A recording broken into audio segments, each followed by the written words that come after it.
Well, now this, many Americans know Ted Cruz as the flame-throwing Texas senator who filibustered Obamacare and just called for Supreme Court justices to face re-election after they legalized same-sex marriage. But did you know the 2016 presidential candidate is a die-hard Houston Rockets fan and smoked pot in high school? What? It's all in the book. It's not new news to him. It's called A Time for Truth, and Senator Ted Cruz wrote it. He is the Republican senator from Texas, and he wants to be the president of the United States. Senator, first off, genius to go first. We were wanting to 2016 to kick off. Every network covered you. Good move. Well, thank you. We decided to jump out there and just stand up and speak the truth. And, you know, a lot of people historically have sort of played around with an exploratory committee, with testing the waters. And, you know, really the whole heart of the campaign, and in fact, the title of the book is A Time for Truth. Okay, we're going to tell you the truth and not just play around. You didn't hold back. Then let's start at the beginning. High school, that's not the beginning. You go all the way back in the book. But high school, you were smoking pot. Did you inhale? I did. If you're going to smoke it, I did not manage to do it wrong. But look, I experimented as a teenager. I don't recommend it to others. Teenagers are not known for their wisdom. And indeed, another story I include in there was when I was in high school. I was at Second Baptist High School in Houston, and our arch rival, First Baptist School, stole our mascot. And I got three buddies together. We wrapped the school in toilet paper. Were chased by janitors in a midnight car chase, crashed the car. The next day, but we got away, but they wrote down our license plate. The next day, at a pep rally, they come in, they call me into the principal's office. The principal says, do you drive, my car was a 78 Ford Fairmont, do you drive this car, this license plate? I said, yes, sir, I do. Were you at Northwest Academy last night? Yes, sir, I was. Who was with you? Uh-oh. And I said, I'm sorry, sir, I'm not going to tell you. Oh. And the principal did not particularly care for me. And he said, well, okay, then. He reaches in his desk drawer and he pulls out a letter that he had written, he had typed, he'd put on school letterhead. It was addressed to Princeton University. I'd been admitted to Princeton. Uh-oh. And it was recommending they rescind my admission.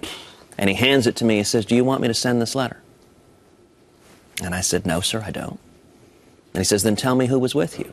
I said, sir, I've admitted my conduct. I'm happy to take responsibility and whatever consequences come from it. But I think it'd be a matter of character. I'm not going to tell you who was with me. He then says, I'm going to call your father. I said, fine, here's his number. I called my dad. My dad said, Ted, just get out of high school. But then I explained it to him. And my dad on the phone said, you know what, son? I'm proud of you. Stick to your guns and stand up and do what's right. And then, moments later, the principal called his assistant and said, call in the three boys. He knew their names already. Oh, wow. They came in. He ended up not sending the letter. But it was a fairly harrowing when you're 17. Who are those boys, Senator? Who are the boys? That was a character test.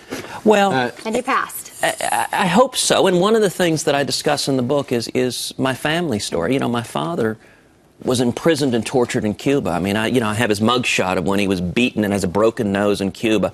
I talk about my aunt who fought against Castro and was imprisoned and tortured.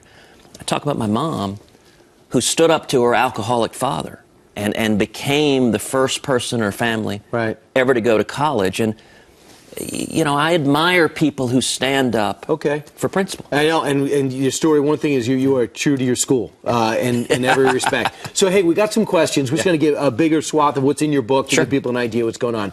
All right, well, question number one, if you could just keep it to like a sentence or two. Amnesty for illegals, how do you feel? And how do you feel about Donald Trump's comments that there are drug dealers and rapists that are coming across the border?